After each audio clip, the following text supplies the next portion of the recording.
Kawhi Leonard is having an incredible playoff run with the Toronto Raptors, leading them to their first NBA Finals in their 24-year history through an epic game winner, incredible dunks, and consistent bucket getting. They will meet against the Golden State Warriors, who have made it to the Finals 5 straight years and have won 3 championships out of 4. Although they have 2 stars injured, the Warriors are still the heavy favorites. However, last time Kawhi played the Warriors in a playoff series, not much was different. If you didn't notice by now, Kawhi Leonard is a highly impactful player. His smothering defense and ability to get buckets impacts his team at great levels. He's one of the few NBA players who can seriously will his team to winning a playoff series. This brings us to May 14th, 2017, for Game 1 of the Western Conference Finals, where the 1-seed Golden State Warriors, with their newest addition Kevin Durant, will take on the number 2 seed San Antonio Spurs, led by our man Kawhi Leonard. The Spurs came out hot, led by Kawhi, with LaMarcus Aldridge right behind him, and even an old Manu Ginobili. At the end of the first quarter, the Spurs were up by 14 points, and held the Warriors to only 16 points, which has to be a record or something, considering the firepower that they have. In the second quarter, the Warriors scored more, but the Spurs were giving it right back to them, outscoring them 32-26, and taking a commanding 62-42 lead heading into halftime. At this point, Kawhi has 18 points, and the Warriors are facing something they haven't seen up to this point. Keep in mind, during their 2017 playoff run, the Warriors didn't really have anyone challenge them. Up to this point, they swept both of the teams that they faced in the Trailblazers and the Jazz. The damn guys lost 24 games total in the last 2 seasons up to this point. Now, back to the game.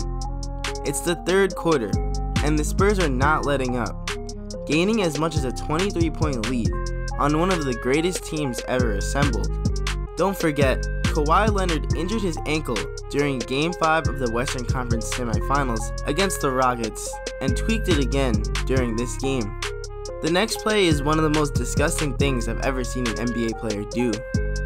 Leonard fires from the corner. And Leonard goes down again. Zaza Pachulia, with no regard or respect for any other player in the NBA, steps into Kawhi's landing spot and re-injures Kawhi's ankle, taking him out of the game while the Spurs are up 23 points. We know how the rest of the game went. The Warriors had an incredible comeback and won the game 113-111. Kawhi was out for the series with a serious ankle sprain, and the Warriors swept them in 4 games, leading to their first championship with KD. This also began the downward spiral of Kawhi's relationship with the Spurs. If Zaza doesn't step into Kawhi's landing spot, then the Spurs probably win Game 1, and definitely have a chance to make the series a lot more interesting. Also, maybe Kawhi and the Spurs relationship doesn't get sour quick, because they made it back to another NBA Finals. However, there's one thing that I do know. Kawhi is out for revenge against the Warriors. I'm seriously giving the Raptors a chance against them. With KD and Boogie injured, the Warriors might look like a more fluent team, but there is no way they are better than they are with them. The Raptors' defense is incredible, and they have serious length, something the Warriors kind of lack without KD and Boogie. Marc Gasol, Pascal Siakam, and Serge Ibaka are going to play huge roles in the series. If they can dominate the glass, then I'm giving them a huge chance. With them and a Kawhi who seems determined to will this Raptors team to a championship, this series is going to be amazing. If the Raptors can shock the world and win the championship, then Kawhi definitely takes the title as best player in the world.